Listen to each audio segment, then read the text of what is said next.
let me just say it, is there's so many gurus around who are telling us how things are, and they contradict each other. If any of you have been at one of our soirees at Esalen, where we'll get 10 gurus together and then we go around the circle, what is enlightenment?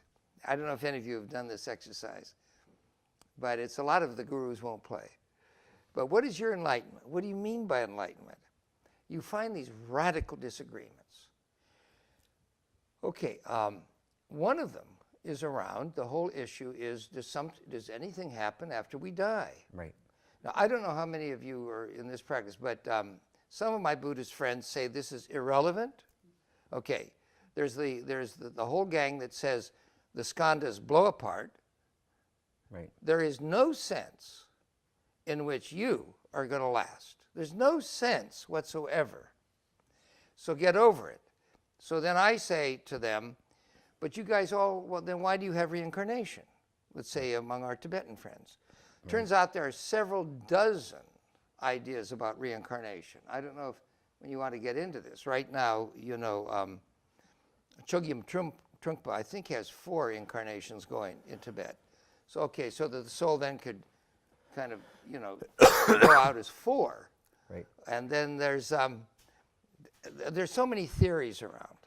And then you go into the Western mystics, and you got one life.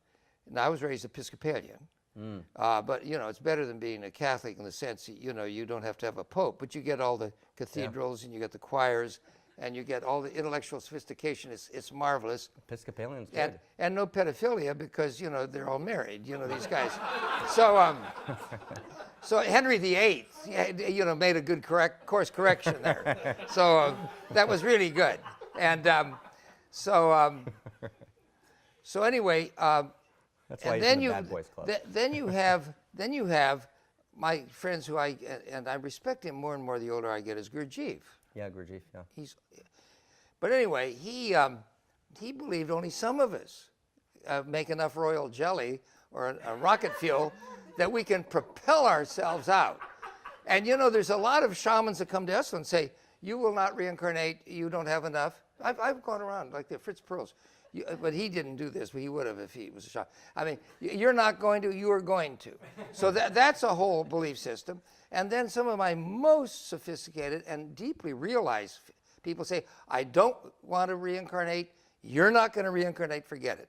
So really when you look at it, there's general agreement among sociologists of religion. There are 4 great families of belief system. Reincarnation would be one life.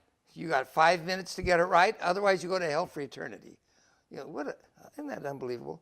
That's okay, true. Then you have those where you have the privilege or those who are athletic enough to launch, and then there's nothing. Okay, so you've got 4 families, and it's a vast, incoherent scene. Mm-hmm. The global village today is metaphysically, radically incoherent. So there's a group of us who have been meeting for 15 years now to go after this empirically, and our gods are William James, father of American psychology, with his radical empiricism, Frederick Myers, the great genius of the British Society of Psychical Research, who invented the word telepathy. He's the first one the OED gives credit for using the word supernormal. And they really did, if any of you are interested in this, I can guide you to the literature, an immense amount of empirical investigation of the question of survival. But as a result of a lot of cabals, around 1910, when James died, a book is being written now about how this happened at Harvard with George Santayana, his student. Mm-hmm. Was part of it, and Wundt, the German god of psychology, and others said we got to erase psychical research. So what they went after were these 2 massive endowments, one at Harvard, one at Stanford. Stanford University, I went to Stanford. We had the quad. How many of you have been down to the campus here at Stanford? This beautiful quad down there. The whole southeastern corner was devoted to psychical research, funded by the founder's brother, Thomas Walton Stanford. Anyway, a massive endowment. Anyway, all of this was put out of business. This was taken off the table. And when I started Esalen 50 years ago, there were 8 universities left that did parapsychology, psychical research, continuing some little teeny weeny bit. Right. Now there's 1 at the University of Virginia. This has been a relentless effort among the opinion elites of the developed world to squelch anything that could be called scientific or empirical that looks into these issues. Leave it to faith, the 2 domains. Have your faith, we'll do the science.